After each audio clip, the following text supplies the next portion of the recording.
Inilabas na ng impeachment court ang pre-trial order sa impeachment case laban kay Vice President Sara Duterte. Magsisilbi itong gabay o roadmap sa gaganaping paglilitis na posibleng abutin ng 7 hanggang 8 buwan. Si Jeremy Piscano sa detalye.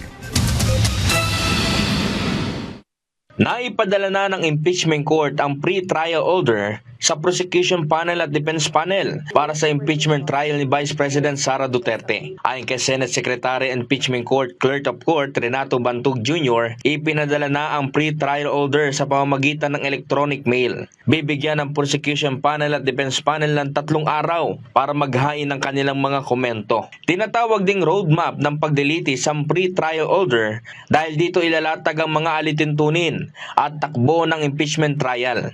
Samantala, kinumpirma ni Senate President Sherwin Gatchalian na siya ang magsisilbing presiding officer ng impeachment court. Bahagi ng kanyang paghahanda ang masusing pag-aaral sa 4 na articles of impeachment, mga patakaran ng impeachment court, mga nagdaang impeachment trial, at pagkonsulta sa mga legal expert. Sa pagtaya ni Gatchalian, maaaring tumagal ng 7 hanggang 8 buwan ang paglilitis dahil kailangan din ng Senado na tutukan ng iba pang mahalagang legislative measures. Kabilang dito ang proposed 2027 national budget, mga panukalang pag-amyenda sa Juvenile Justice and Welfare Act, at ang muling pagpapatuloy ng investigasyon ng Senate Blue Ribbon Committee sa issue ng flood control.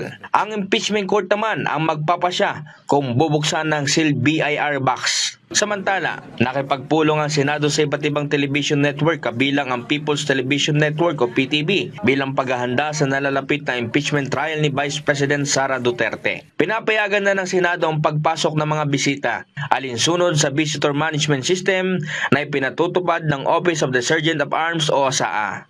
Jeremy Piscano, para sa Bayan.